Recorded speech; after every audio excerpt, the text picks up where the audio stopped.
আমি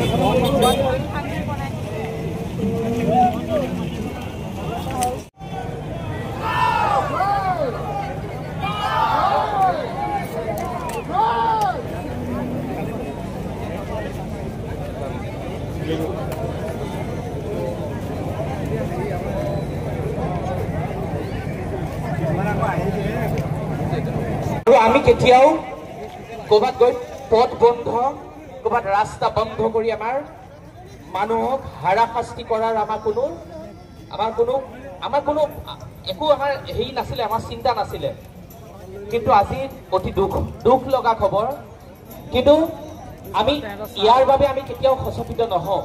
আমাৰ আশা আছিলে জুবিন দাক আমাৰ মাজত মাত্ৰ 5 মিনিটৰ কাৰণে হ'লেও আমি যাতে যোৰহাটখনত এবাৰ হ'লেও তেওঁ আহক, আমাক এবাৰ দৰ্শন দিয়ক। আমি গুৱাহাটীত গৈ পেলাই চাব নোৱাৰো। অলপ আগতে মই এটা ফেচবুকত পোষ্ট দিছো, আমি যাম, গুৱাহাটীও যাম। যোৰহাটবাসীৰ ইমান অধিকাৰ নথকা নহয়, গুৱাহাটীও যাব। কিন্তু আমি গুৱাহাটী গৈ পেলাই আমাক তাত চাবলৈ সুবিধা প্ৰদান কৰিব নোৱাৰে। তাত কিমান লাখ লাখ মানুহ। আমি মাত্ৰ এটাই কথা বিচাৰিছিলো যে জুবিন দা যোৰহাটলৈ আহক। আজি 4 দিন, সেইদিনা প্ৰথম দিনাখনে যিদিনা ঢুকাইছিলে আমাৰ ভাওনা আছিলে, আমি ভাওনা বাতিল কৰি যোৰহাটত আমি উপস্থিত হলো। আজি 4 দিন ধৰি আমি যোৰহাটত আছো। কিন্তু আজি আমি একেলগে কৰি থকা মানুহখিনিক যদি আমাক যদি কাইলৈ যদি এৰেষ্ট কৰে, এইটো অতি বহুত বেছি দুখৰ কথা। সেইকাৰণে আমি সকলোকে জনাইছো, শান্তি সদায় সকলোৱে বজাই ৰাখক। মোৰ এই বাৰ্তাটোৰ পাছত আপোনালোকে যাতে কোনেও একো নকৰিব। আমি যিটো বাৰ্তা পাইছো মানে অতি দুখজনক। আমি আমাৰ ভাল পোৱা মানুহজনক বিচাৰি যদি কাইলৈ জেললৈ যাবলগীয়া হয়, এইটো কিমান ডাঙৰ দুখৰ বিষয়।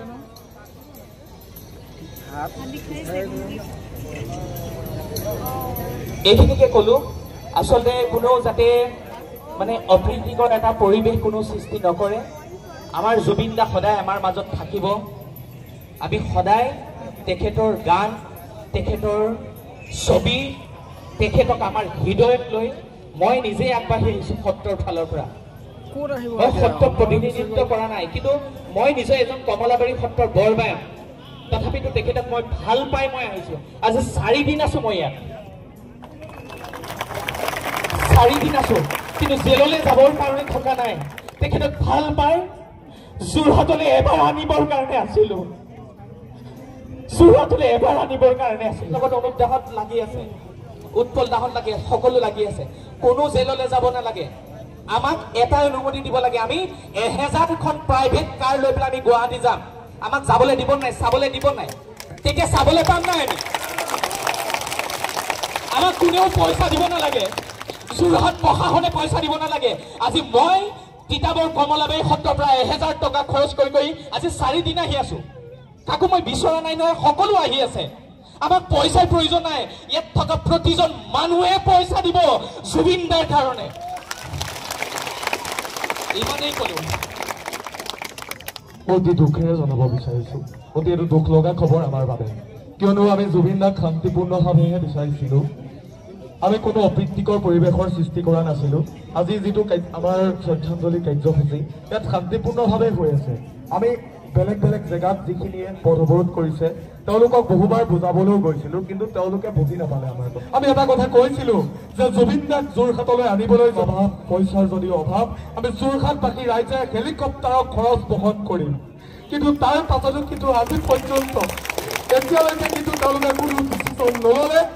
আৰু আমি গম পালো যে তেওঁলোকে স্পষ্ট কৰি দিলে যে জুবিন দাৰ অন্ত্যেষ্টিক্ৰিয়া তাতেই সমাপন হব। তাৰ পাছতো আমাৰ গাত কি ভুল? তাৰ পাছতো আমাৰ গাত, মোৰ গাত, অনুপ দাৰ গাত, উৎপলৰ গাত কি ভুল? আমি এটাই কথাই কৈছো, আপোনালোকে এটা কথা শুনক। আপোনালোক সকলো ইয়াত উপস্থিত হৈছে। এই যিসকল ব্যক্তিয়ে আয়োজন, আপোনালোকে আজি সকলোৱে কওক, যিসকল ব্যক্তি আজি ইয়াত আয়োজন কৰিছিলে তেওঁলোকৰ প্ৰৰোচনাত পৰি আপোনালোকে ইয়াত উপস্থিত হৈছিলে নেকি? সকলোৱে ডাঙৰকে কওক। আমি কাৰো প্ৰৰোচনাত ইয়ালৈ অহা নাই। অনুপ দা, উৎপল দা কোনো নহয়, এগৰাকী সামান্য যোৰহাটৰ নাগৰিক হয়। আমি নিজেই সকলো আহিছো ইয়ালৈ। মই এটা অতি সাধাৰণ ল'ৰা, বেয়া নাপাব কথাখিনি কৈ আছো। গতিকে মানে আৱেগিক হৈ পৰিছোঁ, আৱেগিক হোৱাৰ সময়, কিন্তু এনেকুৱা ধৰণৰ কথাই আচলতে কন্দুৱাই দিছে। কাৰণ জুবিন দাক বিচাৰিছিলোঁ, জুবিন দাক ভাল পাওঁ বহুত। এজন মানুহক লৈ কোনে ইমান কান্দে? ৰাতিপুৱাৰ 5টা বজাৰ পৰা আহি বৰুৱা চাৰিআলি থাকি এতিয়ালৈকে একো খাবৰ সময় হোৱা নাই কাৰো। প্ৰতিবাদ কৰিছিলোঁ মানে জুবিনক বিচাৰিছিলোঁ, জুবিন দাক বিচাৰিছিলোঁ অকণমান সেৱা কৰিবলৈ। আমি ইয়াত কৈছিলোঁ যে জুবিন দাৰ অন্ত্যেষ্টিক্ৰিয়া আমাৰ যোৰহাটত সমাপন হ'ব লাগিব, কিয়নো জুবিন দা চাইকেলখন লৈ পৃথিৱীখনলৈ এই যোৰহাটৰ পৰা ওলাই গৈছিলে। অসমৰ সম্পদ, অসমৰ সম্প্ৰতি, গতিকে সকলো লগত থাকিব। আমি একো নহয়, আপোনালোকৰ ওচৰত সেৱা জনাইছোঁ। যদি কোৱাৰ কথাখিনি কিবা ভুল হৈছে যোৰহাটবাসী ৰাইজে আমাক ক্ষমা কৰি দিব। আচলতে প্ৰতিবাদী সত্যাৰ কাৰণে প্ৰতিবাদ দেখি হয়তো চাগে চৰকাৰে ভয় খাইছে, কিন্তু হিমন্ত বিশ্ব শৰ্মা ডাঙৰীয়াক আমি সদায় ভাল পাওঁ। তেখেত কোনে কি ভাবে নাজানো, মই মোক কাইলৈ কোনোবাই ফাঁচি দি দিলেও মই ক'ম যে হিমন্ত বিশ্ব শৰ্মা ডাঙৰীয়া অসমৰ এটা সম্পদ। সকলোৱে জানে সেইটো কথা। আজি কমলাবাৰী সত্ৰখন, তিতাবৰত থকা কমলাবাৰী সত্ৰখন আজি 20 বছৰ কোনো চৰকাৰে নেদেখিলে, কিন্তু তেখেতৰ তত্ত্বাৱধানত আজি সত্ৰখন গঢ়ি উঠিছে। তথাপিতো ওলাই আহিছোঁ তেখেতক আজি এটা কথা ক'বলৈ, আমি ভাল পাওঁ জুবিন দাক। এবাৰ ভাবিব লাগিছিলে, সুবিধা আছিলে। আজি ছিংগাপুৰ ইমান মানে দুৰ্বলী এখন চহৰ নাছিল যাতে জুবিন দাক আমি অন্তত 10 দিন ৰাখিব পাৰিলোহেঁতেন। সেইখিনি আমি জানিছিলোঁ, কিন্তু তথাপিতো নহ'ল।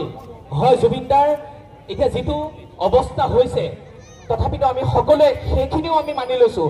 মাত্ৰ আমি এটাই কথা কৈছোঁ, যাতে জুবিন দাক লালন পালন কৰি থাকিবৰ কাৰণে ভৱিষ্যতলৈ যোৰহাটক বিচাৰিছিলোঁ আমি।